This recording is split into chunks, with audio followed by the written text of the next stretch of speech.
그 2002년에 이제 부천의 작은 도서관이 이제 생겨지는 것으로부터 우리 부천의 약대동 이야기는 한번 출발해 보도록 하겠습니다. 이제 2000년도 넘어가면서 이제 전국적으로 이 마을 만들기 운동이라는 것이 이제 확산이 되기 시작했는데, 다 아시다시피 안타깝게 돌아가신 박원순 시장의 마을에서 희망을 만나다 연세대 조한혜정 교수의 다시 마을이다, 그 성미산에 우리는 마을에서 논다, 이런 책들이 발간되기 시작했고, 저도 그 어간에 마을이 꿈을 꾸면 도시가 춤을 춘다라고 하는 약대동 이야기를 이제 30년 동안의 이야기들을, 한 20년 동안의 이야기를 이제 쓴 책들이 그때 발간하게 됐습니다. 그래가지고 그때에 이제 우리가 했던 것이, 작은 도서관 운동은 동네마다 작은 도서관 열풍, 도시 부천을 신나게 하다. 요번에 작은 도서관 협의회에서 제가 이제 부천의 작은 도서관 협의회를, 작은 도서관 만들기 할 때 작은 도서관 협의회 4년 동안을 이제 회장을 했었어요. 그래서 이 작은 도서관의 초기에 대해서 얘기를 해달라고 해가지고 제가 요번에 그 작은 도서관 협의회 가서 발표를 했는데, 오늘 이제 마침 그 자료를 한번 다시 활용을 해보려고 합니다. 그래서 마을 만들기 운동을 할 때에 2002년에는 이제 작은 도서관 운동이 이제 부천에서는 이렇게 열풍으로 불었습니다. 그래서 초기에 8개를 만들었고 지금 16개까지를 만들었어요.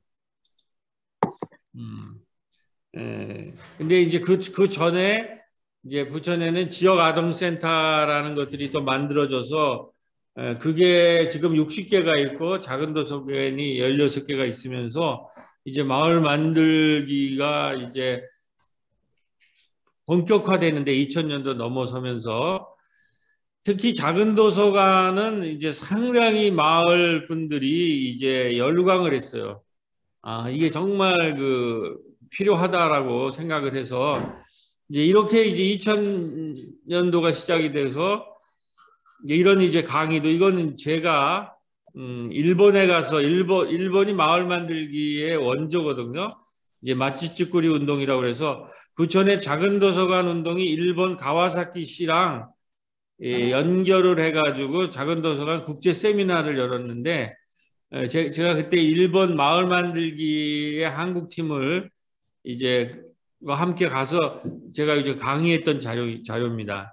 그 당시에 2000년도에 하여튼 이런 식으로 마을 만들기 열풍이 일어났고, 그때 이제 우리가 제일 많이 이제 사용했던 단어 중에 하나가, 한 아이를 키우는 데는 한 마을이 필요하다라는 이런 얘기들을 상당히 많이 했어요. 이제 마을에 한 아이를 이제 그때부터 이제 여러 가지 출산의 문제라든지 이런 문제들이 타가들이나 육아들의 문제가 있어가지고, 이거를 한 마을이 아이를 키워야 된다, 이런 시대가 왔다. 그래서 이런 한 아이를 마을에서 잘 키우려면은 지역아동센터, 도서관, 이런 동네 놀이터가 있듯이, 동네마다 놀이터가 있듯이 동네마다 아이를 잘 키우는 도서관들이 만들어져야 되고, 또 아동센터들이 만들어져야 되고, 또 우리 주민자치센터에서는 시민이나 주민들을 위한 여러 가지 평생학습의 프로그램이 필요하다 하는 이야기들이 이제 많이 이제 구체적으로 됐고, 이때에 이제 지방의제가 등장을 합니다. 전 세계적으로 푸른 지방의제 21, 아젠다 21이라고 해서 전 세계 21세기를 맞아서 지방이 중요하다, 지방의 도시가 중요하다. 그래서 이 도시 전체가 평생학습 도시가 돼야 된다. 이제 이런 것들이 다 같이 일어났어요. 근데 이거를 주관한 것이 푸른 부천 21이라는 것이죠. 이제 원혜영 시장 시절인데, 그래서 이때에 시민사회분들, 공무원분들, 시장분들이 다 모여서 당시 처음 할 때는 130여 명의 이 시민단체, 노동조합, 기업인, 교수, 시의원, 언론인, 공무원들이 130명의 추진위원들이 모여가지고 여러 분과를 만들었는데 그 분과 중에 하나가 작은 도서관 만들기 분과였어요. 그리고 제가 그때 거기 회장이었습니다. 그래서 이제 그때 만든 자료들입니다. 이게 도서관이 꿈이다, 마을을 디자인하다, 도서관이 부시고 마을이 캠퍼스다. 이렇게. 자, 그래서 이 푸른 부천 20일이라고 하는 것은 민간 파트너십이라고 우리가 보통 거버넌스라고 그러죠. 이제는 시장이나 공무원이 중심이 돼서 시를 이끌어가는 것이 아니라 시민사회와 지역사회와 같이 거버넌스, 파트너십을 만들어서 민과 관이 파트너십을 만들어서 도시와 마을을 이끌어 가야 된다. 이렇게 했는데 우리 부천의 지방의제 푸른 부천 20일이 굉장히 활동을 잘했는데 대표적인 성과가 뭐냐면 작은 도서관 네트워크예요. 작은 도서관 만들기. 그 다음에 아동 인권 조례 운동이 있었는데 이거는 일본 가와사키의 인권 조례를 가지고 다녀와서 우리 오세항 선생님, 오늘 참여하신 오세항 선생님이 이거를 부천시에 만들기 운동을 했고, 그 다음에 마을 만들기 평생학습 네트워크들이 생기고, 또 환경 분야에는 환경교육 베스트라고 같은 것이 생기고, 자전거 네트워크와 같은 이런 것들이 생기기 시작했습니다. 자, 그게 다 푸른 부천 20일 실천협의회 산하의 작은 도서관 만들기 네트워크 분과였죠. 여기 이제 홍수키라고 평생학습센터, 지금 제주도에 가시는데 초기에 평생학습을 아주 열심히 이끌었던 분도 계시고, 여기 이매규 의원도 계시네요. 네, 이런 분들이랑 같이 축을 했습니다. 그래서 이 2000년도에 이 마을의 시대가 들어서 부천에는 푸른 부천 21을 중심으로 해서 19개의 작은 도서관, 60여 개의 지역아동센터, 평생학습센터, 마을 만들기 하는 것 5개 지역, 약대동이 이제 중심이 됐죠. 이것도 환경 네트워크가 이렇게 만들어지고 여기 이제 그 그림들입니다. 이렇게 전개가 됐어요. 자, 이제부터 이러한 기반으로 해서 오늘 주제는 생태 운동으로 이게 어떻게 생태적인 것들의 흐름이 되었는가 하는 것으로 이제 들어가도록 하겠습니다.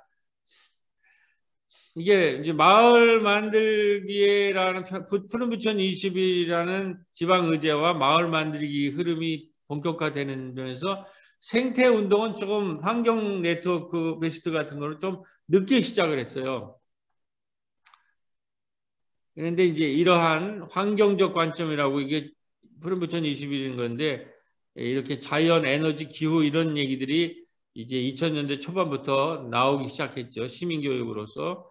그리고 이제 약대동 마을에서는 생태 캠프가 들어가고 벽화들이 들어갔고 우리 청소년 수련관에서 이제 캠프를 하고 여기 도서관 쪽에 있는 권성숙 선생님이라는 분이 은퇴하신 후에 우리 도서관에 와서 이 환경교육에 아주 열정을 많이 냈습니다. 그 사진을 제가 빼버렸는데 그 다음에 도서관 중심으로 환경교육들, EM 뭐 이런 것들이 활발하게 벌어졌고 이제 녹색 장터들이 지금 꿈터에서 이제 등장을 했고 이제 꿈터가 문화사랑방으로 하면서 환경에 대해서 많은 이제 관심을 갖기 시작을 했죠.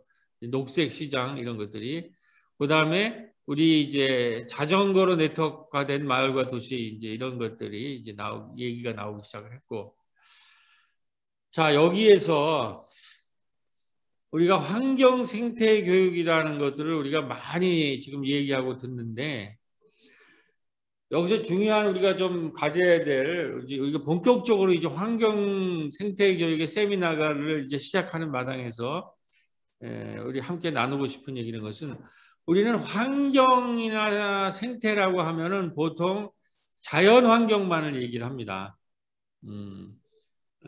자연 환경이 굉장히 중요하죠. 근데 그것만 얘기하면은 지금 이제 문명사적으로 생태사회라는 것을 생태계를 얘기할 수가 없습니다. 환경이라는 것은 자연환경과 생활환경과 사회환경 세 가지를 한꺼번에 얘기를 해야 돼요. 그리고 어떻게 보면은 생활환경과 사회환경이 굉장히 중요합니다. 그래서 이걸 통합적으로 이 뒤에 나오면 통합 돌봄 시대라는 개념이 나오는데 통합 돌봄의 시대에는 이런 통합적인 환경에 대한 사고를 가질 필요가 있다. 그래서 제가 이제 그 당시에 그렸던 그림입니다. 지금 이걸 설명할 시간은 없고 그 다음에 그러니까 환경이라는 것은 자연뿐만 아니라 생활과 사회 환경 전체를 얘기하는 거고 그 다음에 우리가 생태라는 걸 얘기하려면은 많이 쓰죠. 요즘에는 약간 어려울 수도 있는 건데 생태계라는 말을 이해해야 됩니다. 우리 초등학교 때 배운 생태계라는 것은 1차 생산자로 식물, 녹색이 있고 1차 소비자가 초식동물이 그 녹색 식물을 먹잖아요. 그 다음에 2차 소비자가 육식동물로. 그래서 이러한 녹색 식물과 초식동물과 육식동물이 잘 생태계를 이룰 때 이 생태계가 건강한데 이것이 이제 초식동물이 너무 많아진다든지 육식동물이 다 잡아먹는다든지 이렇게 하면 생태계가 붕괴가 되죠. 지금 이 생태계가 파괴되는 주범이 인간이라는 거죠, 지금. 하여튼 이런 그럼 생태계라는 거를 잠깐 정리하고 가보도록 하겠습니다. 생태계라는 것에서 가장 중요한 거는 생태계는 이렇게 망으로 되어 있다는 거죠. 한마디로 관계망이라는 거죠. 조금 더 나가면 생명망이라는 거를 우리가 알아야 되고 그 다음에 북경에 있는 나비가 작은 날갯짓을 하면 플로리다에 엄청난 허리케인이 덮친다라는 거는 무슨 얘기냐면 북경에 있는 작은 나비의 그 날갯짓이 관계망으로 연결이 돼서 플로리다까지 영향을 미친다라는 거죠. 그러니까 아무리 작은 지금 이 코로나도 바이러스라고 하는 생태계의 가장 작은 그 바이러스의 움직임이 전 지금 인류를 스톱시키고 있잖아요. 이게 다 작은 바이러스까지 생명세계에서는 망으로 연결돼 있다는 거죠. 관계망으로 연결되고 생명망으로 연결되어 있기 때문에 우리 생명이라는 것은 이렇게 서로 관계망으로 연결되어 있고 의존과 공생과 협력을 한다는 거죠. 그래서 생태사회라는 것은 생명을 서로 협동하여 생명망을 짜는 공진화 과정이다. 협력의 과정이다. 이렇게 이해를 하는 거고 생태계라고 하는 것은 개방적이고 상호 의존적인다라는 거죠. 그리고 협동적인 네트워크, 다시 말해서 망으로 되어 있고 역동적으로 상호작용을 하고 일정한 임계점을 넘는 순간 새로운 질서를 창출해낸다는 거죠.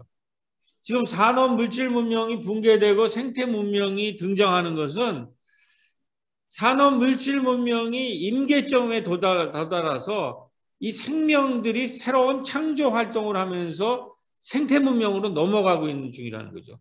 그러면 이런 새로운 생태계에 우리 인류가 적응을 해야 되기 때문에 지금 전국 곳곳에서 생태사회에 대한 공부, 생태적인 마을 만들기, 생태적인 학습 이런 것들이 일어나고 있다는 거죠.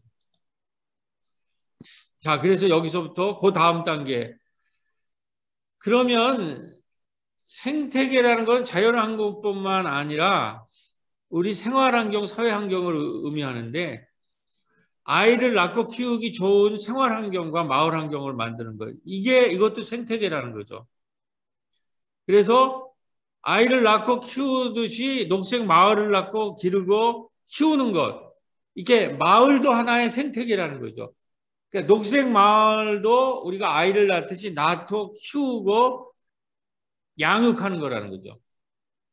그러니까 마을도 하나의 생태계로 앞으로 봐야 된다는 거죠. 그래서 아이를 기르듯이 마을을 잉태하고 해산하고 양육하고 기르는 녹색 생태 공동체가 있어야 비로소 지역과 마을과 학교의 환경 운동이 시작된다는 거죠. 그래서 우리 이제 약대동에서는 그때 어린이집이 처음에 와서 새로운 어린이집을 세웠고, 새로운 지역아동센터를 세웠고, 그다음에 가족도서관을 세우고, 교회 학교, 주말 학교, 여름 마을 대학 같은 걸 만들면서 마을 전체가 학습 생태계로, 학습의 관계망으로, 생명망으로 짜지는 것들을 경험을 했어요. 그래서 그때 생각한 것이 벌써 2000년도 초에 이러한 마을의 생태계를 통해서 마을에 있는 그때 IMF가 터졌거든요. 1997년에. 그래서 가족도서관이라고 하는 이름을 쓴 것은 우리 도서관의 이름을 가정을 돌봐야 되겠다. 가정이 해체되니까. 그리고 그 가정을 돌봐서 마을, 사회적으로 돌봄을 하고 돌봄 마을을 만들어야 되겠다. 그런 얘기들을 그때 이미 했는데 이번에 코로나가 터지면서 이 돌봄 마을이 지금 시작이 되었습니다.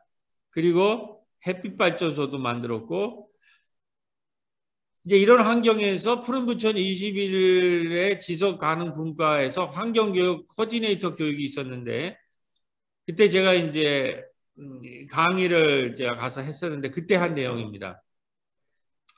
이 환경 코디네이터는 인문학적 상상력, 문화예술적 상상력, 생태적 상상력이 있어야 된다.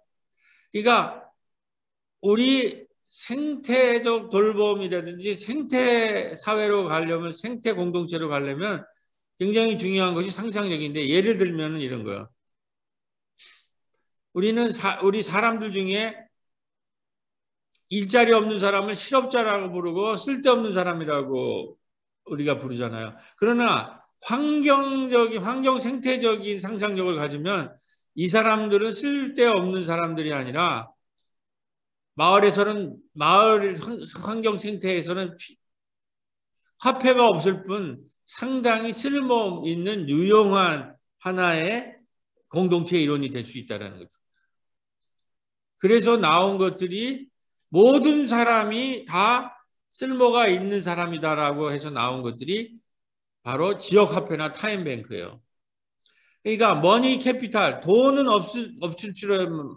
없을지라도 우리가 지역화폐라든지 시간뱅크라는 이러한 새로운 관계망을 짜면, 생명망을 짜면, 환경의 생태계를 만들면 이 사람들이 다 쓸모 있는 사람으로 전환될 수 있다는 거죠.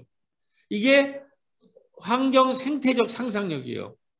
그래서 우리가 생태 마을을 만들면 마을에 있는 모든 사람들이 다 의미 있고 가치 있는 이런 녹색 생명의 생태계로 만들 수 있다는 거예요.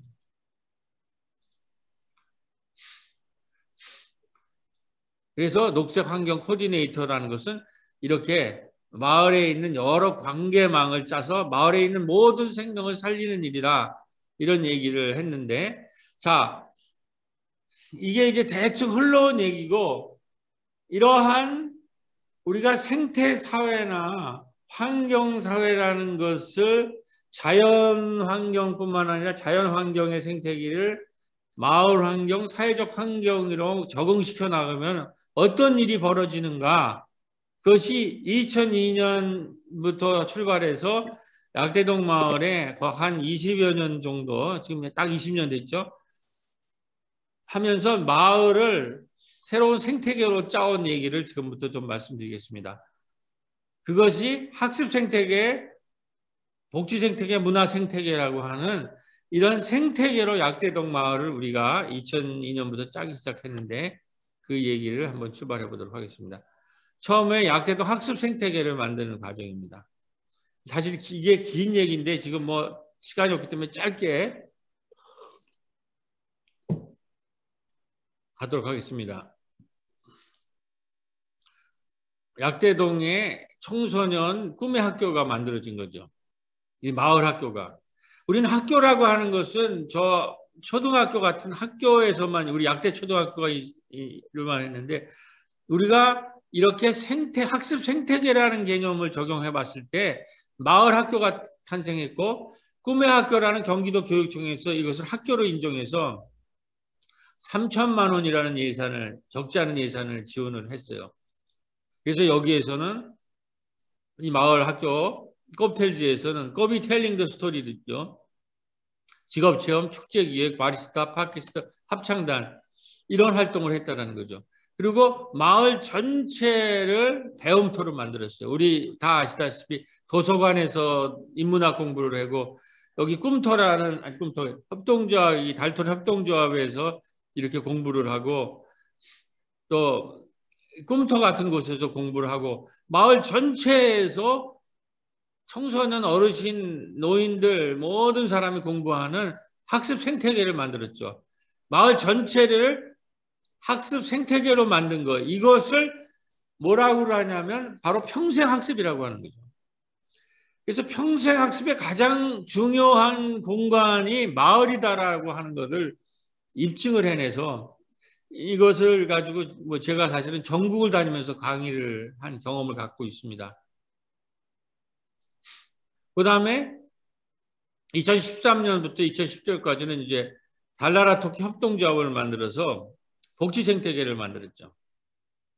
안타깝게도 이게 이제 코로나 시기에 일단은 그 폐업을 했는데 이 영향력이 여러 가지로 번져서 앞으로 이러한 또 우리가 사회적 기업이나 협동조합을 만들 수 있는 기회는 많은 것 같은데 일단은 하여튼 이 부분은 일단은 이제 접었다라는 걸 말씀을 드리고 이 협동조합에서 상생, 배움, 문화, 소통, 환대라고 하는 복지 생태계를 만들었고 여기에서 아까 말했듯이 학습 생태계를 만드는 핵심적인 키워드는 이론은 평생학습이었다면 이 복지 생태계를 만드는 핵심적인 키워드는 사회적 자본이에요. 사회적 자본. 사회적 자본을 가지고 사회적 경제를 만드는 건데 이 사회적 자본의 핵심은 신뢰라는 겁니다. 신뢰. 신뢰라는 자본을 만드는 건데 이 신뢰라는 자본은 네 가지 요소를 통해서 만듭니다. 협동하고 소통하면서 만들라는 것을 할 때 우리가 신뢰를 만들어줘. 그 다음에 고령화 시대에 돌봄이 지금 필요한 어르신 돌볼 때, 어르신을 돌볼 때 신뢰를 만들 수 있고 지금 그 4차 산업 시대에 공유라는 소유가 아니라 공유라는 가치가 들어오고 있죠. 우리가 모든 것을 소유하지 않고 공유할 때 신뢰를 만들어 줄 수 있어요. 그래서 마을에서 우리가 협동하고 소통하고 돌보고 공유할 때 신뢰라고 하는 사회적 자본을 만들어낼 수 있는데 약대동에서는 이것이 상당히 잘 되는 편입니다. 어떻게 보면 안 되는 일이 없을 정도로 서로 협동하고 소통하고 돌보고 공유해요. 모든 거를. 그래서 이 재난기에 우리가 기본소득이 왔을 때 이 달토에서 꾸러미 사업을 걸쳐서 이 재난 기본소득을 우리 협동조합에서 쓰고 그걸 통해서 또 마을의 경제를 순환시키는 이런 일들을 우리가 했죠. 그리고 앞으로는 이 코로나 이후에는 이 기본소득 같은 것이 전체적으로 확산될 뿐이 없기 때문에 이러한 사회적 경제가 더욱더 그 영역이 많이 나기 때문에 더욱 우리가 협동하고 돌보고 소통하고 공유해요. 그리고 이런 마을이 이런 일을 할 때 많은 기회가 주어진다는 거죠. 그걸 우리가 지금 경험 이미 하고 있다고 생각을 하고 그래서 평생학습으로 학습 생태계를 만들고 사회적 협동조합을 통해서 복지 생태계를 만들고 마지막에 우리 약대동은 꼽사리 영화제라는 마을 영화제를 가지고 있어요. 그래서 이 마을 영화제는 뭐냐면 이렇게 우리가 협동하고 서로 돌보고 서로 공유하고 서로 돌볼 때 마을에는 많은 이야기가 만들어집니다. 그러면 그 이야기를 스토리를 텔링할 때 이야기를 말하기 시작하고 이야기가 모아지면 마을에 잔치가 이루어지는 거죠. 그래서 우리 마을에는 부천의 피판이라고 하는 국제영화제를 열릴 때 마을에서 꼽사리를 껴서 꼽사리 영화제를 하는데 지금 8회까지 부천 지역의 가장 대표적인 아마 전국적으로도 대표적인 마을 영화제를 우리가 만들어냈습니다. 그래서 마을 영화제가 성공하니까 방송국이 생기고 심야 식당이 생기면서 이 영화가 꼬비 박물관까지 계속 스토리가 전개되고 있는 거예요. 그러니까 마을 공동체가 성장하려면 이야기가 만들어지고 이야기가 축제가 되고 그 이야기가 전개가 돼야 된다는 거죠. 그래서 마을을 이야기로 가득 채워야 됩니다.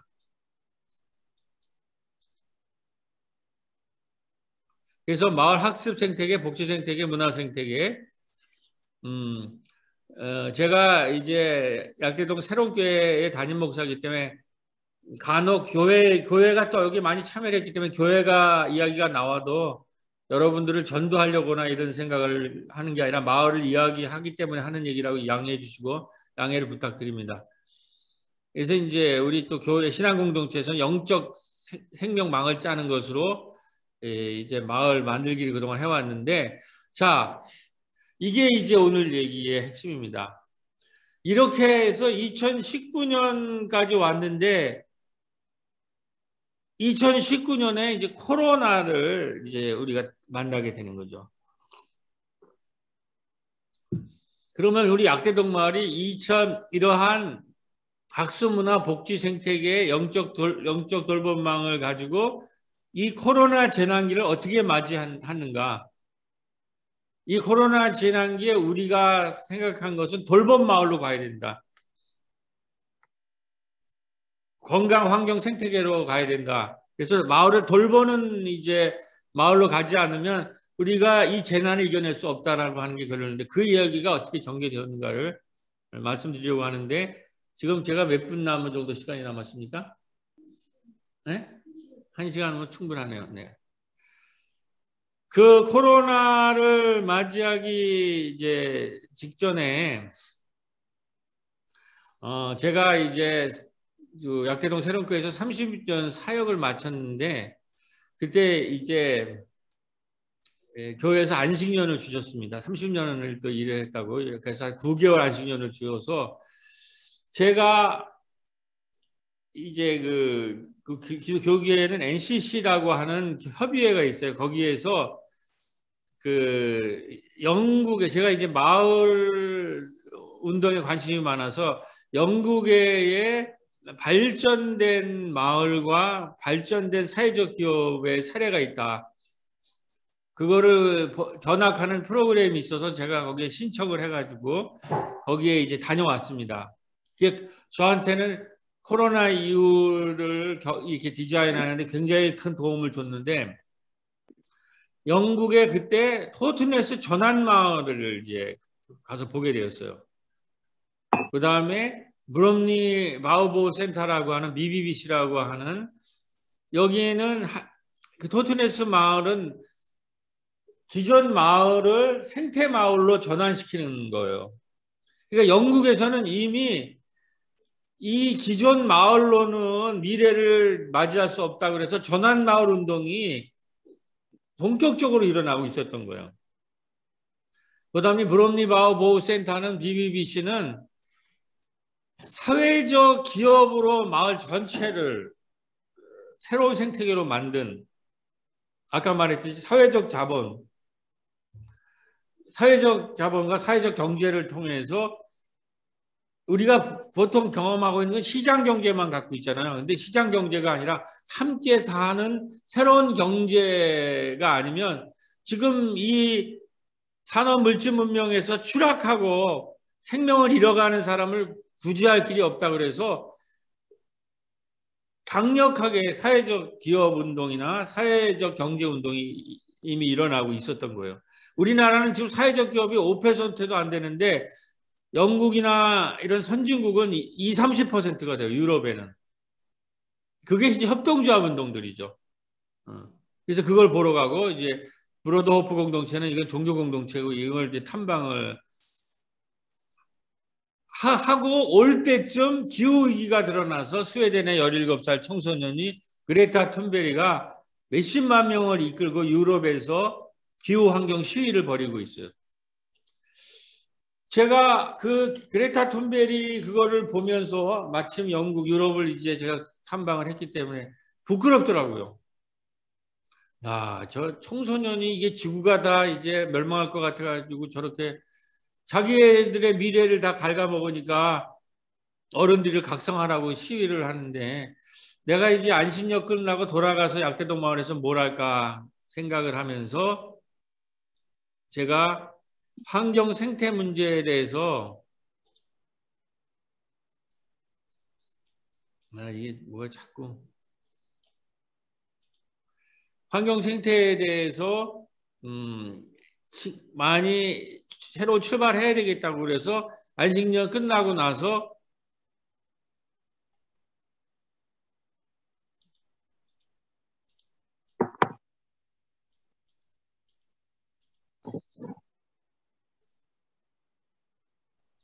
죄송합니다. 세 개 학당을 세우게 되었습니다. 마을 학당을. 그래서 성서학당을 세우고 신중년 학당을 세우고 문예학당을 세우게 됩니다. 근데 이게 지금 코로나기에 아주 큰 효자 노릇을 하게 되는 거죠. 결정적인 역할을. 그래서 이 지금 영국 탐방이 저한테 굉장히 큰 기회를 줬다고 생각을 하고 거기서 본 거 잠깐 말씀드리겠어요. 전환마을 운동. 여기가 이제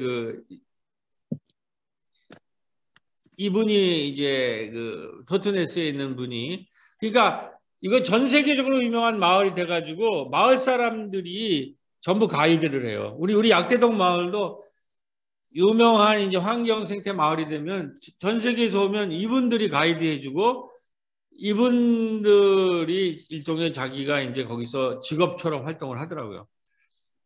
여기가 이제 슈마 컬리지라고 하는 환경 생태에 대해서 전문적인 세계적인 학교예요.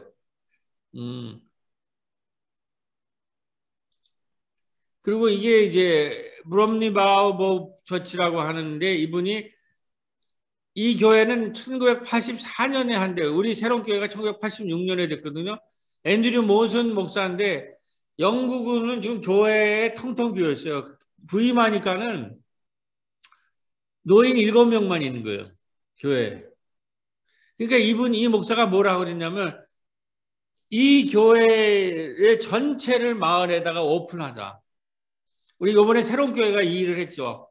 그래가지고 보육, 타가, 건강 문제가 심급하다고 해서 교회 본당을 아이들에게 타가 건강으로 내놓고 주일에는 예배를 드리지만 평일에는 타가시설가 되고 모든 종교와 상관없이 모든 사람에게 개방돼서 타가시설, 갤러리, 그다음에 문화공간, 복합문화공간으로 사용을 하는데 이게 엄청난 반응을 일으켜서 60여 개의 사회적 기업을 만들게 됩니다. 그리고 영국 최초로 지역 공동체가 건강센터와 진료소를 1997년에 개설을 해서 여기도 전 세계에서 이게 이제 미래 모델이거든요. 이 브롬니바우 처치를 보러 가는 건데 저도 이제 간 거죠. 이렇게 좋은 건물이 7명이 모여 있다니까요. 여기는 기독교 나라니까. 건강센터와 진료소를 개설했는데 우리가 지금 건강 리더를 7명을 이제 10명을 우리가 이번에 세웠잖아요. 이제 이분들이 이 마을에서 우리 이 교회를 지금 지역에 오픈하고 이런 거를 할 수 있는 사례를 보고 온 거죠. 그리고 토트네스 전환마을은 기존 마을을 이제 미래에는 환경 생태 마을로 가지 않으면 지구가 멸망할 걸 아는 거 전환 마을로 만드는 거예요. 그래서 그분들이 맨 처음에 최초의 모임이 시작된 것은 동네 방앗간이나 빵집에서 빵을 만들고 거기서 함께 만들고 먹고 하면서 이분들이 도서관 식당을 만들고 거기서 사회적 기업, 협동조합, 마을 화폐, 마을 축제, 마을 카페, 마을 가게들을 만든 거죠. 그래서 지역성을 추구하라. 유기농 빵집과 지역성과 시너지 효과를 만들어라. 이미 우리 약대동에서는 다 하고 있는 것에 이게 긴박하다. 이거 우리가 잘하고 있다는 확신을 제가 얻게 된 거죠. 그리고 갔다 오자마자 2019년에 우리 생태계 탄식소리에 동참하는 여행 예배 때 생태 여행 예배를 우리가 그때 해서 자전거 타고 이때 이제 그레트 툰비리 시위하는 거고 이제 이러한 이제 공동 기도문을 우리가 만들어서 아, 이게 이 시대에 우리가 적응을 하자 이렇게 이런 얘기를 시작을 했고 가족 도서관에서는 리모델링을 했죠. 우리가 아주 좋은 기회를 얻어서 지금 보면 아주 청소년 공간이 좋죠. 거기에서 청소년 기후행동을 위한 책 코너를 오수정 사선이 오늘 지금 참석하고 있으면 만들어 달라고 강력하게 제가 권고한 게 다 이런 역량 하에서 된 겁니다. 그리고 성탄절에 그때 20년 오는 봄이 되면 우리는 약대동의 도시동부로서 마을 곳곳에서 푸른 녹색 생명의 씨앗을 뿌리기 시작할 것이 될 것입니다. 여름 마을학교 때가 되면 우리 약대동 유기농 요리사들이 그 푸른 채소로 마을 카페에서 멋진 유기농 음식을 만들 것입니다. 이렇게 마을 전체를 도시농부를 통해서 녹색 마을로 만들자 이제 이런 꿈을 성탄절에 우리가 이거 같이 기도하고 교독을 했습니다. 20년 약대동 녹색 평화의 생태계를 노래하자. 아까 말했듯이 자연 환경만 아니라 생활 환경, 사회 환경을 새로운 생태계로 만드는 것이 환경교육이라는 거죠. 그 당시에 어떤 사회적 환경이었냐면 그레타 툰비리의 금요일이라고 하는 이 책이 나왔고 핀란드에는 제가 이 책을 그래서 우리 도서관에 갖다 놓으라고 그런 거예요. 가족 도서관에. 32세 내각이 32세 뭐 40세 50세 여성 내각으로 돼 있더라고요. 이 살림하던 사람들이 이게 이제 생태사회의 특징이에요. 그러니까 이런 거를 우리 이제 마을에서 준비해야 된다는 거죠. 그리고 요거는 이제 최근에 한 건데 우리 도서관에서 운명 전환기의 돌봄 마을이라는 세미나를 이제 약대동에서 개최를 했는데 제가 이때 얻은 것은 바닷물이 썩지 않으려면 3%가 있으면 썩지 않는다고 그래요. 그러니까 우리 사람 중에서 3%만 움직이면 무슨 공동체 일이 시작이 됩니다. 그리고 20%의 새로운 생각을 가진 사람이 모이면은 공동체 전체가 마을을 변화시킬 수 있어요. 사회를 변화시킬 수 있어요. 그리고 아이고 이 또 전원이 이게 좀 꺼졌네. 됐나? 네. 켜진 것 같아요. 됐죠? 네, 이런 꼭 사고가 일어나요. 주변에 그리고 모든 걸 작은 일부터 출발하면 된다. 이런 일을 작은 일부터 시작하면 된다는 얘기예요. 자, 그러면 이러한 새로운 움직임이 요거 약간 어려울 수 있지만 그래도 우리가 전문 지금 교육을 하기 때문에 도전을 해보겠습니다. 지금 모든 거는 산업 문명이라는 것이 지고 생태 문명이 등장하기 때문에 이제 우리가 이런 공부를 하는 거 아니에요? 우리가 익숙한 우리 지금 5060은 태어나면서부터 산업 문명이 시작되고 우리 한국 사회는 산업 문명을 굉장히 잘 적응해서 선진국이 된 나라예요. 근데 지금 산업 문명이 지고 있다라는 거죠. 그러니까 산업 문명에 잘 적응하듯이 생태 문명에도 잘 적응해야 되는데 그러면 산업 문명이라는 것이 뭔가 이 산업 문명이 지금 어떻게 처해 있기 때문에 우리가 새로운 생태 문명으로 넘어가야 될 건가?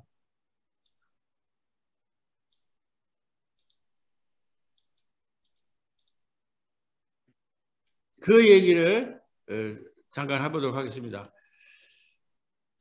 여러분 D.H. 로렌스라고 하는 차타리 부인의 여인이라고 하는 그 차타리 부인이라고 하는 그 약간 보통 알고 있기는 무슨 야한 소설로 알고 있는데 이 D.H. 로렌스라고 하는 차타리 부인을 쓴 사람은 사실은 영국에서 굉장히 한 문명 비판가예요. 그냥 야한 소설 쓴 사람이 아니라. 그 사람이 쓴 그 사랑에 빠진 여인들이라는 이 책에는 그 백낙천 선생님이 연애하는 그 여인들과 기술시대라는 그 내용 중에 산업 물질 문명이 무엇인가라는 것을 굉장히 잘 묘사한 그 장면이 있어서 그걸 소개를 해드리려고 합니다. 거기에 보면 이런 게 있어요.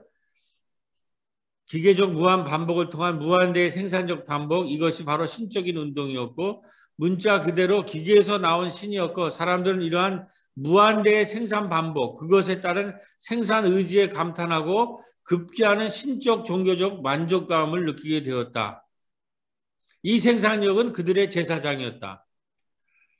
이것은 뭐냐면은 산업 물질 문명을 세 마디로 요약하면 대량 생산, 대량 소비, 대량 폐기의 사회예요. 그리고 지금 산업 물질 문명이 붕괴하는 것은 대량 생산하고 대량 소비해서 대량 폐기를 너무 많이 폐기를 해서 자연이 이거를 지금 견디지 못해서 문명이 무너지고 있거든요. 그런데 왜 이렇게 산업 물질 문명을 사람들이 환호했냐면 이 생산력, 대량 생산하고 대량 소비하는 것이 너무 황홀했다는 거죠. 사실 인간의 모든 지금 물질적 욕망을 산업 문명이 다 채워줬어요. 무한 생산, 무한 소비를 하고 폐기 때문에 결국은 이제 망하게 됐지만은 그래서 이들은 이 무한 생산하고 무한 소비하는 이 문명을 일종의 신으로 물신으로 봤다는 거. 아, 이게 거의 하나님으로 생각했다는 거죠. 그리고 이게 제사장이다. 우리를 구원할 제사장으로 봤다는 거. 이렇게 이 산업 물질 문명은 우리를 혹하게 하는 물신적 측면이 있다는 거예요. 이 무한대의 생산 반복, 모든 이런 기계가 무한하게 생산해서 우리의 물적인 욕망을 충족할 수 있다는 것. 이것에 대한 환호와 존경, 흠모에서 그 신으로 섬겨서 200년 동안에 어마어마한 물질 문명을 이루어낸 거예요. 그래서 이것을 이끌어 나가는 CEO들이 이런 구글, 코카콜라, 마이크로소프트 이런 사람들이 지금 제사장이에요. 이 사람들이 제사장들이고 이 사람들이 신의 대리인이라는 거죠. 목사가 아니라. 그런데 이 소설에 이것을 흠모하던 그 사람이 결국은 산에 가서 죽음을 맞이합니다. 점점 더 강력하고 스릴에 찬 그런 소유의 욕구에 못 채워서 그래서 이것을 흠모하는 사람은 결국 산업물질 문명을 로렌스는 어떻게 하냐면 불안, 피곤, 탈진, 조울, 조현을 이 생산력을 신으로 섬기다가 다 탈진해버려요. 불안, 피곤, 살조울. 그래서 이게 코로나를 만들어낸 거예요. 그래서 1914년에 이 그려낸 이 내용이 2019년에 붕괴를 맞이하고 있는 거예요. 그러니까 이 무한 생산, 무한 소비, 무한 폐기라는 것이 자연을 이렇게 얼겁게 만들고 철조망을 쥔 채 불에 탄 캥거루를 보고 이 비의 이름은 장마가 아니라 기후위기입니다. 이렇게 자연을 붕괴시켰고 여기에서 무한 생산을 하면서 무한 폐기되고 있는 사람들, 플랫 노동자, 수많은 플랫폼 노동자라든지 비정규직이 지금 죽어가고 있는 거예요. 그래서 빅데이터가 물어다주는 멍멍이로 그 배달을 하다가 이 사람 한숨을 못 자고 이 악마의 맷돌에 갈리다가 불안, 피곤, 탈진 되면서 폐기되기 시작하고 있다는 거예요. 그래서 4월 23일부터 5월 20일까지 이렇게 많은 사람이 죽거나 다쳤다는 거예요. 이거를 그대로 내버려 두면 지금 이 산업 물질 문명이 하면 여기 누구나 다 여기 이렇게 다 폐기가 된다는 거예요. 그래서 영화도 이렇게 나왔잖아요. 영화. 오징어 게임이라는 게 뭐냐는 거죠. 456억을 받기 위해서 456명이 목숨을 걸고 생존을 하는 건데 이 중에서 한 명만 살아남는다는 거예요. 이게 산업 물질 문명의 무한 생산, 무한 경쟁, 무한 폐기에 그거를 그려냈는데 우리나라 사람들의 마표대교에서 800명이 2014년부터 2018년까지 마표대교에서 자살한 사람들의 얘기를 가지고 한 거라는데, 지금 우리 사회 빚에 찌들린 사람, 주식 투자자, 외국인 노동자들의 이 얘기가 우리나라 얘기만 아니라 산업 물질 문명에 이제 있는 처해 있는 모든 사람들의 공감을 얻어가지고 이게 전 세계 1위가 됐잖아요. 그래서 이제 전 세계적으로 이 산업 물질 문명 이후에 새로운 사회를 우리가 이제 생각해 봐야 된다라고 하는 그런 움직임이 있다라는 거예요. 그러면서 왜 헐리우드가 지나고 헐리우드의 이야기가 지나고 왜 한류가 뜨느냐라는 거에 대한 프랑스 언론의 평가는 이런 거예요. 헐리우드의 서사는 너무 뻔하고 식상하다는 거죠. 이게 산업 물질 문명의 그 이야기를 하나도 벗어나지 못한다는 거죠. 산업 물질 문명의 시대에 익숙한 이야기가 뭐냐? 지구가 위기를 당하면 누가 나타나면 헐리우드 영화에서 슈퍼맨이 나타나요. 그래서 그 슈퍼맨이 누구를 구하냐면은 한 가족을 구원해요. 그래서 가족을 구원하면서 해피엔딩으로 끝나는 거예요. 그런데 이 K-드라마는 지금 세계적으로 하는 거는 영국 평론가에 의하면은 지구를 구하는 영웅이 없다라는 거예요. 이것은 뭐냐면은 한 슈퍼맨이 지구를 구하는 것이 아니라 기생충이나 오징어 게임 등은 이 공동체가 한국 사회 빈곤 문제, 소외 문제, 그리고 양극화 문제를 가감없이 다루면서 한 공동체가 한 가족을 구하는 시대의 얘기를 넘어서고 있다는 거죠. 여기에 이제 전 세계가 열광을 한다는 거죠. 이 할리우드 영화는 영웅이 나타나서 한 가족을 구하는 이런 산업 물질 문명의 시대를 넘어서지 못하고 있는데, 한국 한류 드라마는 이 공동체가 사회 빈곤, 소외 문제, 양극화 문제를 가감없이 다루고 있는, 이렇기 때문에 전 세계가 저게 내 얘기라고 하는 거예요.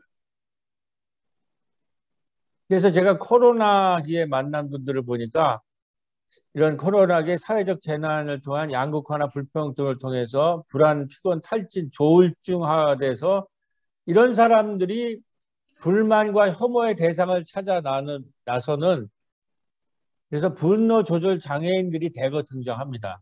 그래서 사회 혐오 이런 거를 하는 사람이 등장하는 것은 이런 사람이에요. 그러지 않으면은 코로나가 등장하면서는 요 배 밑창으로 잠수하거나 자기 동굴로 도피하는 도피형이 일어나고, 그런데 세 번째 영화는 이러한 재난 상황에 마을의 평생학습을 하고 사회적 기업을 일으키고 생태 축제를 통해서 새로운 문명의 생태계를 만드는 사람. 이런 세 가지 유형의 사람들이 있다는 거예요. 그래서 산업 물질 문명에서 생태 문명으로 간다고 하는 것은 이러한 산업 물질 문명, 자기 개인의 이익과 이득만을 중심으로 움직이는 무한 생산, 무한 소비, 무한 폐기를 통해서 이러한 문명에서 생태 문명. 우리가 일주일에 4일이라고 하루 6시간 일하고 주일에는 안식을 하고 나머지 시간을 가지고 유기농 생태 마을 축제를 하고 평생 학습을 하고 사회적 기업을 창업하는 이러한 생태 문명이 가능하다는 겁니다. 지금 지금 들리시죠? 네. 이렇게 해서 들리시죠? 소리가? 아니, 내가 이게 불편해서. 됐습니다. 네.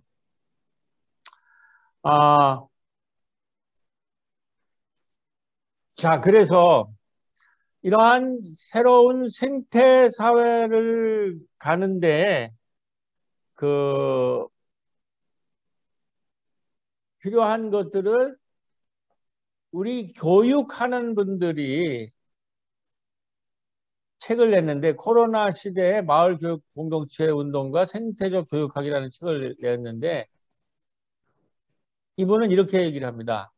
돌봄이 없는 학교, 민주주의, 돌봄이 없는 역량의 창조, 돌봄이 없는 배움, 돌봄이 없는 학습자 주도성은 그 자체가 모순이고 의미가 없다라는 거죠. 이제 코로나 시대 이후는 모든 교육도 돌봄 교육 중심으로 재편성돼야 된다.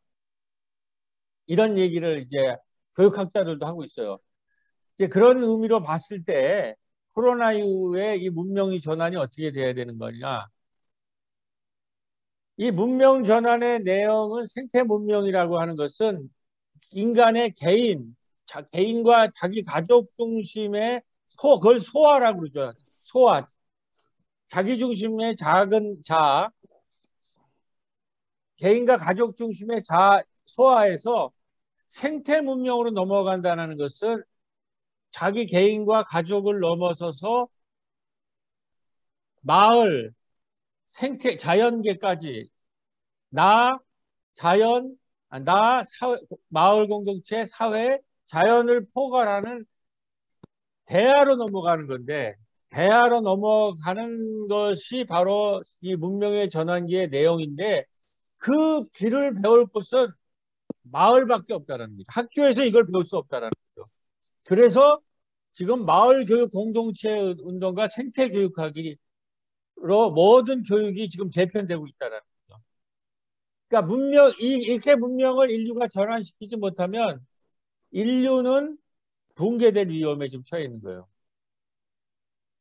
자, 그러면 이때에 이제 그 우리 마을에서 재난기에 있었던 일들을 이제로 넘어가도록 하겠습니다. 우리 코로나가 이제 들어왔을 때 아까 말했지 도시 농부들이 우리한테 있었잖아요. 그래서 그 도시 농부들이 마을에 씨앗을 뿌렸어요. 텃밭에, 작은 텃밭에. 저는 이게 얼마나 큰 힘이 되었는지 몰라요. 그때의 기록입니다, 이게. 교회 앞에 마당에 텃밭을 하고 그 텃밭 여러 가지 의견들. 그래서 코로나기인데 이 여기에 어르신들과 함께 텃밭을 하고 푸릇푸릇한 것이 한 달, 두 달 후에 이렇게 나오니까 이게 희망을 우리한테 준 거예요. 그래서 이 생태사회, 생태공동체의 가능성이 있다라고 하면서 제가 생태에 대해서 좀 공부를 더 하니까 신승철이라고 하는 분이 거기에 이런 그 내용의 그 생태사회에 대한 내용이 있더라고요. 생태사회를 본격화하려면 떡갈나무 혁명이 필요한데 생태사회는 떡갈나무적 성격이 갖고 있다. 그 떡갈나무 혁명은 의 내용은 뭐냐면 이 다람쥐가 숲속에서 작은 창고들을 만들고 있다고 그래요. 다람쥐들이. 도토리들을 모아서 나중에 먹으려고. 그래서 창고를 여러 군데 만들어 놓는데 까먹고 미처 먹지 않은 그 창고에 있는 도토리들이 영양분을 주고받아서 그것이 떡갈나무가 된다는 거예요.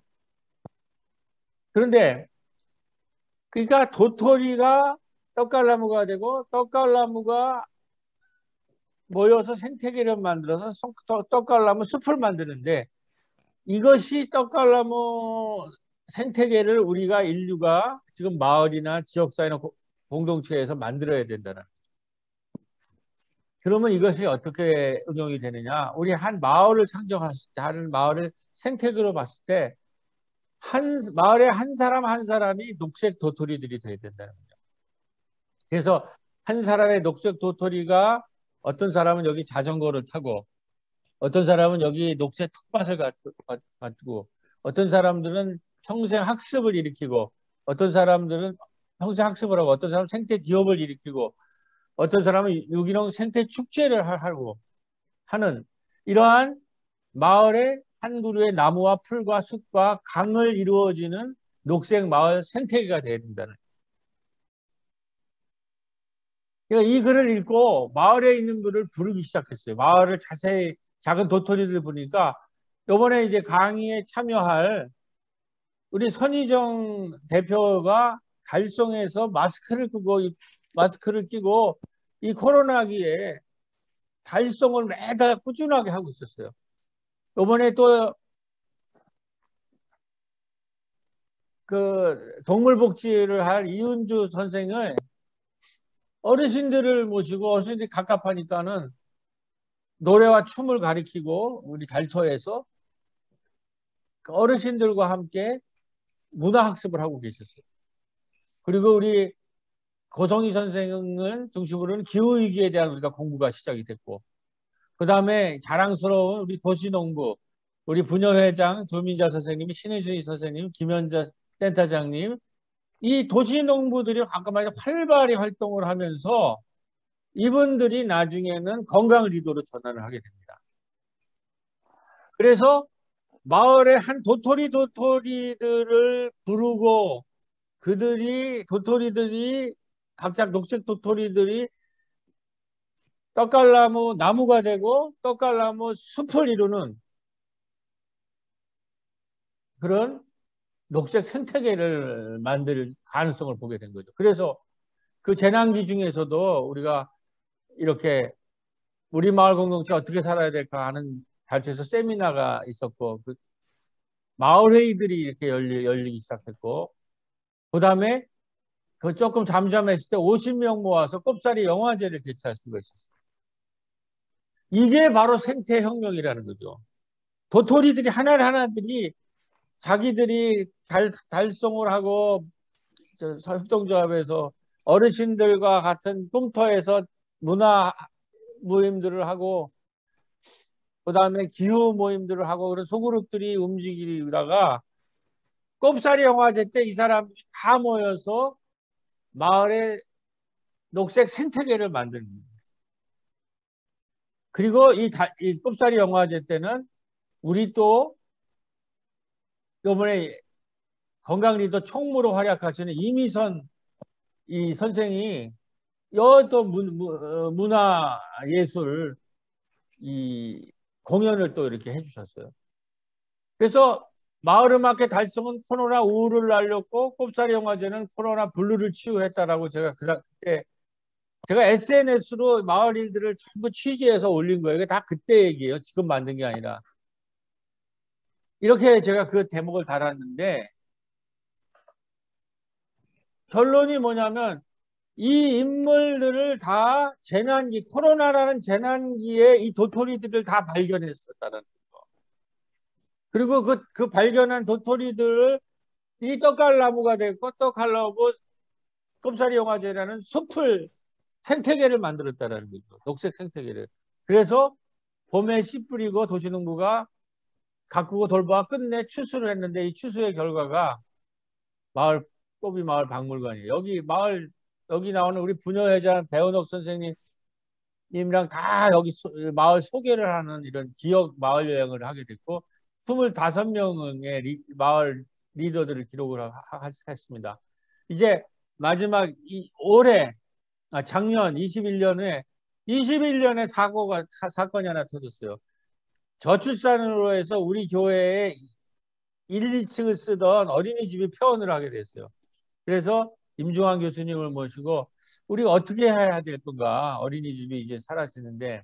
그랬더니 임중환 교수님이 우리가 그때 2년 전부터 커뮤니티 케어를 우리가 마을에서 만들었는데, 협의회를 이때에 이게 부천팀이 약계동팀이 나가서 발표하는 그 장면입니다. 이러한 상황에서 지금 임중환 교수 얘기하면 정부에서 2025년까지 통합 돌봄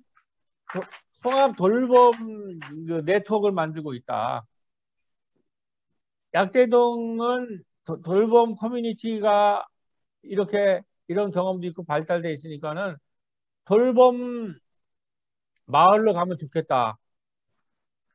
이렇게 해서 지금 여기 계신 양종숙 시원님 의원 방에 가가지고 여기 천정수 자치위원장님, 시의원님, 민주환 교수, 저 여기 공무원 이렇게 해가지고 통합 돌봄 마을에 대한 회의를 우리가 했어요.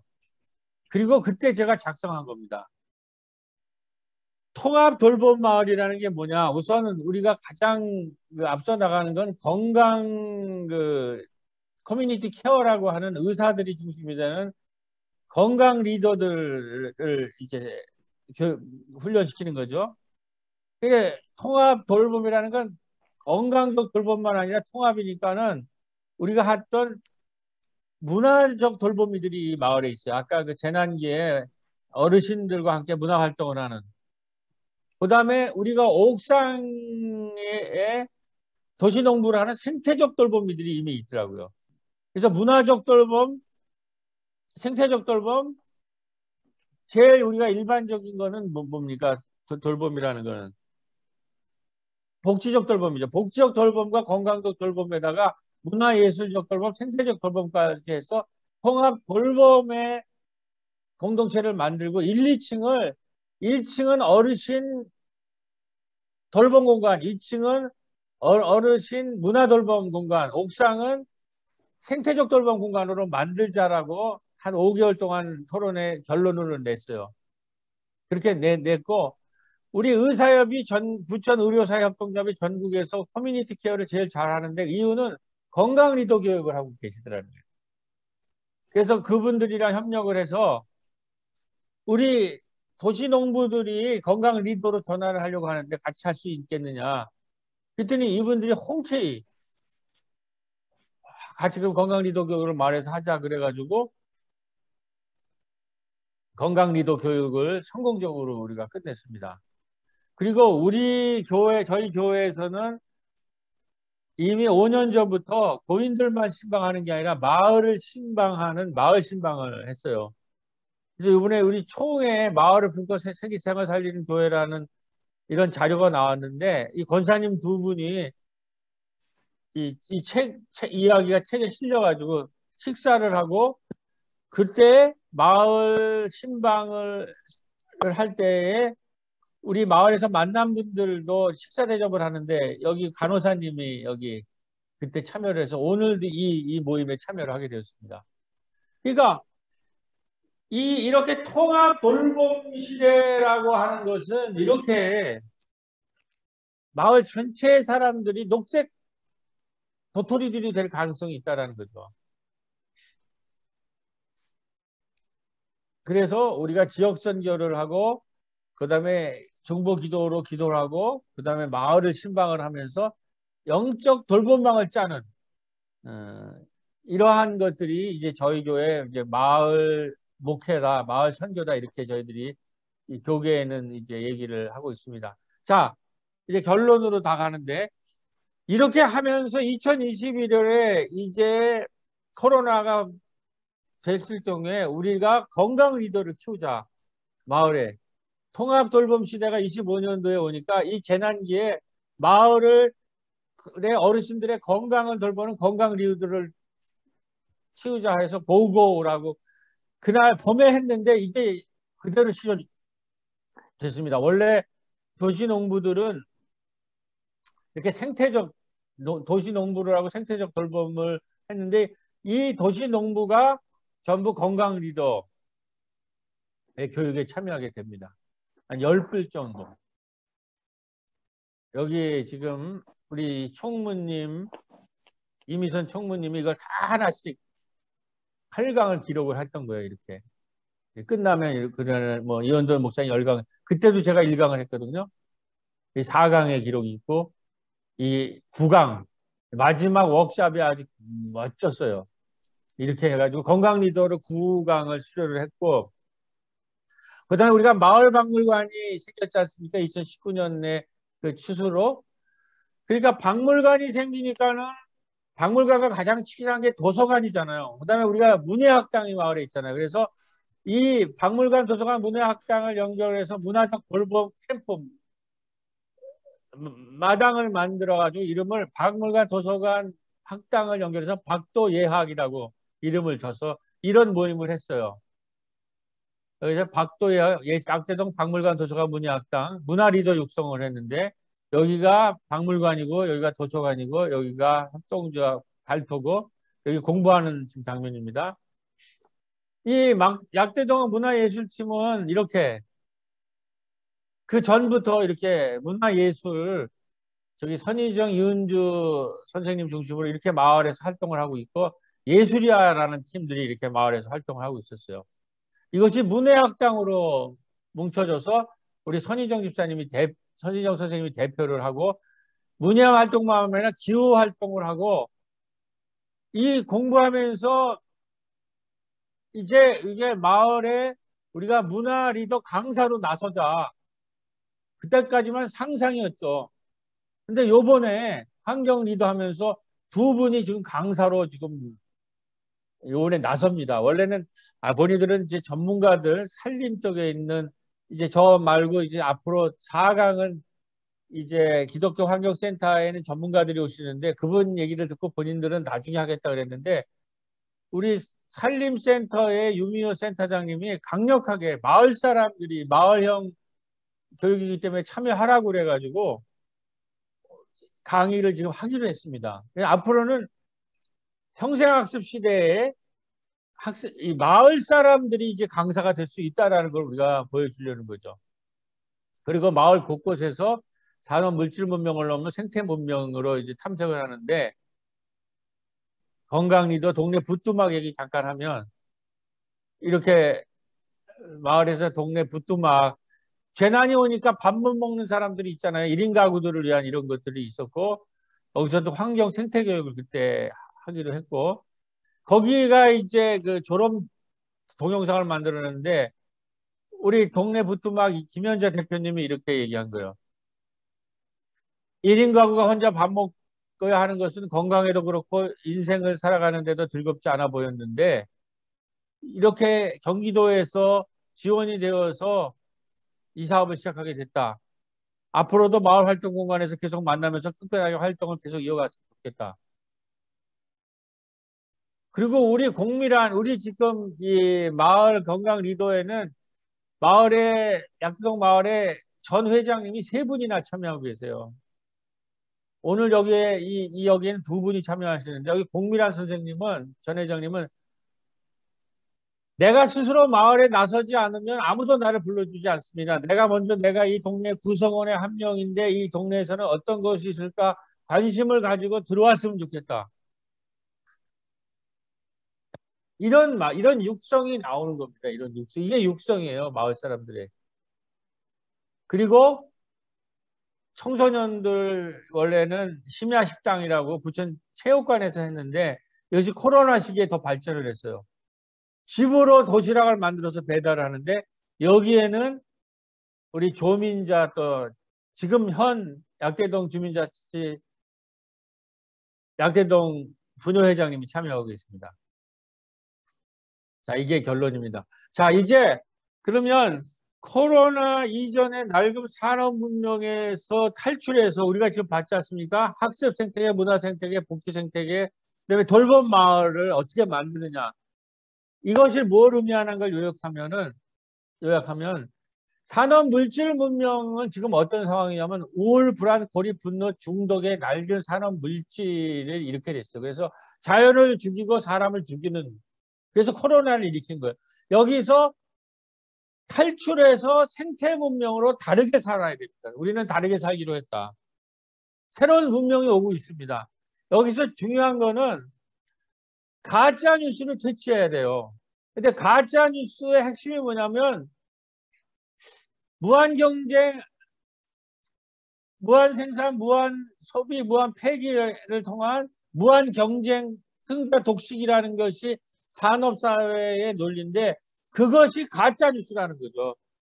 무한 경쟁과 승자 독식으로 경쟁할 때 우리가 잘 살게 된다는 것이 가짜 뉴스를 퇴치하고 마을과 지역 단위에서 협동과 소통과 돌봄과 공간과 공유의 새로운 생태 문명의 복된 소식, 복음을 전하는 우리 한 사람 한 사람이 마을 미디어들이 돼야 돼요. 지금 누구나 다 지금 중앙에 있는 매스미디어만 아니라 대량 생산이 매스잖아요. 매스미디어만이 언론이 아니라 우리 한 사람 한 사람들이 다 미디어가 되는 거예요. 그래서 스스로 마을의 생태계가 되고 녹색 도토리가 되고 스스로 녹색 생태계가 되고 스스로 작은 마을들이 되어야 돼요. 아까 말했듯이 자전거를 타고 텃밭을 가꾸고 유기농 축제를 만드는. 그래서 우리가 작년 11월 22일 날 10명의 도토리를, 건강 리더 도토리를 수료를 했습니다. 그래서 제가 용기를 얻어서 지금 오늘 센터장님한테 기독교, 우리가 의사님이랑 전문가랑 해서 이렇게 마을형 만들었으니까 환경 생태 리더도 하자고 그랬더니 이 동의를 했어요. 그래가지고 이 두 분을 마을 강사로 초청을 해가지고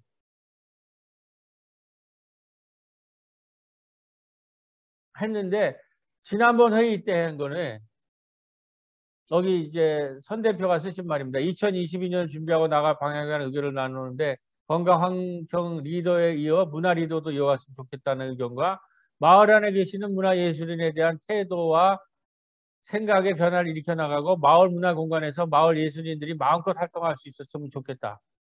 이게 끝나면 마을 생태 문화 리더도 키운다는 거예요. 그러면 30명이 되면 어떻게 되겠어요? 아까 말했듯이 3%면 시작을 하고 20%가 넘으면 공동체 전체를 변화시킬 수 있다고 그러잖아요. 30명의 마을의 건강 리더, 생태 리더, 문화 리더가 생기면 양태적 마을 전체를 생태적 마을로 바꿀 수 있다는 겁니다. 여기에 13명이 되었다고 하는데 오늘 13명이 출발했네요. 그래서 이 강좌가 시작된 겁니다. 자, 그래서 다 같이 마을 한 바퀴를 돌며 기후를 지키자. 2022년을 제가 하면서 성탄에 얘기한 겁니다. 마을의 녹색 도시농부를 키우자. 녹색 텃밭과 정원을 만들자. 우리 동네에 햇빛 발전소를 세우자는 깃발을 만들고 녹색 기후행동과 행진을 시작할 것이다. 새로운 생태면명을 준비하는 부천 약대동의 녹색 마을 부뚜막이 되도록 서로 협력하고 소통하고 돌보고 공감하는 약대동의 자랑스러운 마을 부뚜막이 되도록 화이팅합시다. 마을 부뚜막 때 제가 강의한 내용이네요. 자, 이게 이제 이제 생태사회라는 게 어떤 거냐. 이 총 결론입니다. 지금의 인류가 갖고 있는 생산력을 잘 분배만 하면 일주일에 4일만 노동해도 돼요. 이게 생산력이 워낙 발전해서 로봇으로 다 대체해가지고 그걸 독점해서 지금 우리가 이렇게 하지 4일만 노동해야 되고 하루에 6시간만 노동해도 된단 말이에요.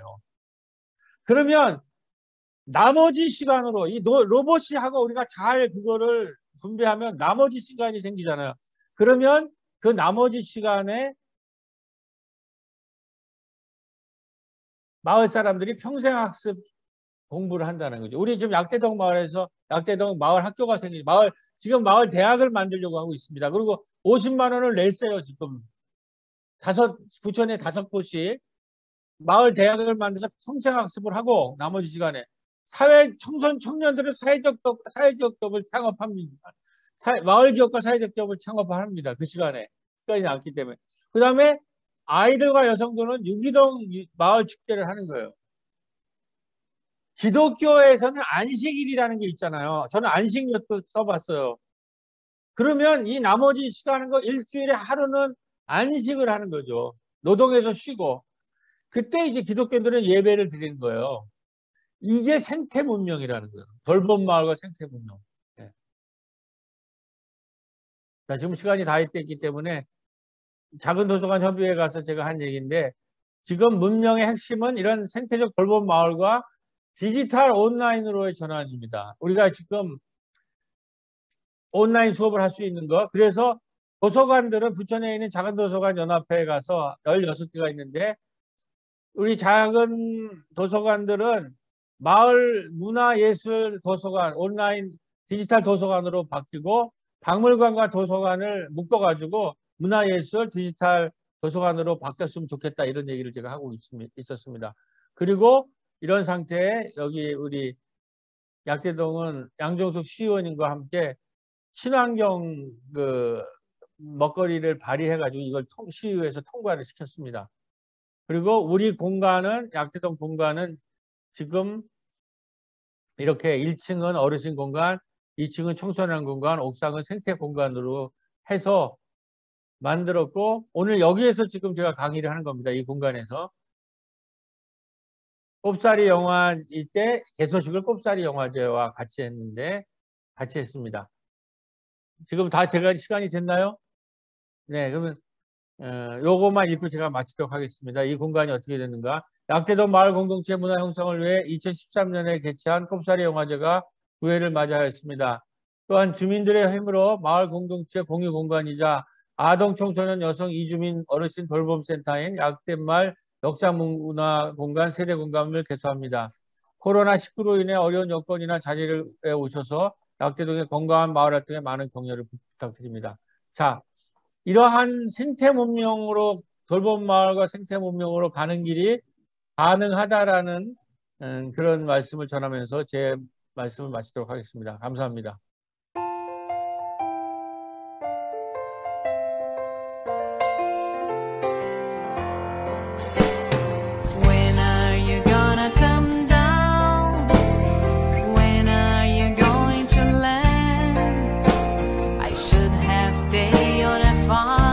I should have listened to my own man. You know you can hold me forever. I didn't sign up with you. I'm not a present for your friends to open. This boy is too young to be singing the blues.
Said you wanna feed again.